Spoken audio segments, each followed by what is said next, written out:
এরপর থেকে চুমিং শাওয়ের সামনে এমন একটা ভাব দেখাতে থাকে যে ইউশিন আসলে ওর শত্রু। ইউশিনের সঙ্গে ও আর কোনো মতেই থাকবে না, এখন ও ইউশিনের ক্ষতি করতে চায়। এটা যখন শাও বুঝতে পারে ও তো আরো বেশি করে খুশি হয়ে যায়। পরের দিন চুমিং আর শাও ওরা দুজন মিলে চলে আসে চুমিং এর মায়ের কাছে। শাও বলে যে আন্টি, আমি খুব তাড়াতাড়ি চুমিংকে বিয়ে করতে চলেছি আর চুমিং আমাকে বিয়ে করতে রাজি হয়ে গেছে। চুমিং এর মা বলে কিন্তু তার আগে ইউশিনের সঙ্গে চুমিং এর ডিভোর্স করাতে হবে। শুধু তাই নয়, কোম্পানিতে যে শেয়ারগুলো রয়েছে সেগুলো আগে আমাদের নিতে হবে, তারপরে তো এই সমস্ত কিছু হবে। তোমরা দুজনে কি মনে করেছো ইউশিন এত সহজে সবকিছু ছেড়ে দেবে? তোমরা দুজনেই এই সমস্ত সমস্যার সমাধান করার চেষ্টা করো, তারপরে বিয়ের কথা ভাববে।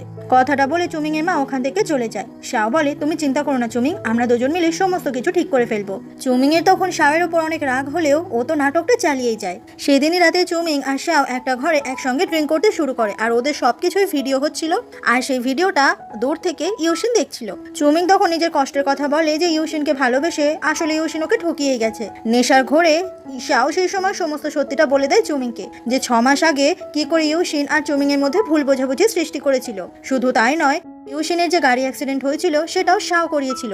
আর তারপর শাও ইউশিনের পেটের বাচ্চাটাকেও জোর করে অ্যাবর্শন করে মেরে ফেলে আর এরপর পাগল প্রমাণ করে ওকে পাগলাকারোতে পাঠিয়ে দেয়। সমস্ত কথাগুলো শোনার সময় চুমিং এর তো প্রচন্ড পরিমাণে রাগ হচ্ছিল, ইউশিনের কথা ভেবে কষ্ট হচ্ছিল।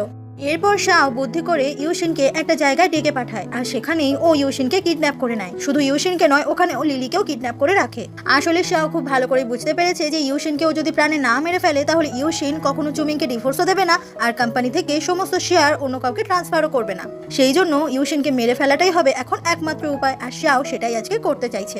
শাও সেই সময় একটা ছুরি ইউশিনের পেটে ঢুকিয়ে দিতেই যাবে কিন্তু ইউশিন তখন নিজের হাত খুলে সেই ছুরিটাকে আটকে ফেলে। তারপর শাওকে খুব জোরে মারে। ইউশিন বলে তুমি কি ভেবেছো আমাকে আটকে রাখা এতটা সহজ? 6 মাস আগে তুমি যে ইউশিনকে আঘাত করেছিলে সে ছিল অনেক দুর্বল। 6 মাস আগের ইউশিনের সঙ্গে আমাকে তুমি এখন মেলাতে এসো না। আসলে ইউশিন এখন কুংফু শিখেছে, সেই জন্য ওখানে থাকা গুন্ডাগুলোকেও ও আচ্ছা করে পেটায়। ঠিক সেই মুহূর্তেই ওখানে চুমিং চলে আসে আর সেও এসে ওই গুন্ডাগুলোকে মারে, যেটা দেখে ওখানে থাকা শাও খুব অবাক হয়ে যায়। শাও তখন ওখান থেকে পালাতে গেলে ওকে তখন সবাই মিলে আরো পেটায়। ভীষণ ভয় পেয়ে গিয়ে শাও তখন ইউশিনের পায়ে ধরে আর বলে প্লিজ আমাকে ছেড়ে দাও, আমাকে বাঁচাও তুমি। ইউশিন বলে পুলিশ এসেই তোমাকে বাঁচাবে। এরপর শাওয়ের 12 বছরের জেল হয় এত অন্যায় করার জন্য। পরের দিন ইউশিন চুমিংকে নিয়ে চলে আসে ইউশিনের মায়ের সঙ্গে দেখা করতে হসপিটালে।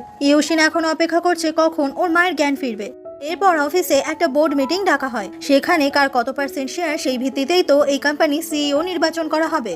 এখনো পর্যন্ত চুমিং এর মায়ের শেয়ার এই কোম্পানিতে সব থেকে বেশি, তাই এখন চেয়ারম্যান চুমিং এর মা। ঠিক সেই সময় ওখানে জো চলে আসে আর বলে এই কোম্পানিতে আমারও 11% শেয়ার রয়েছে, তাই আমারও ঠিক করার অধিকার রয়েছে যে এই কোম্পানির সিইও আসলে কে হবে। এখানে জোকে দেখে সবাই তো ভীষণ অবাক হয়ে যায়।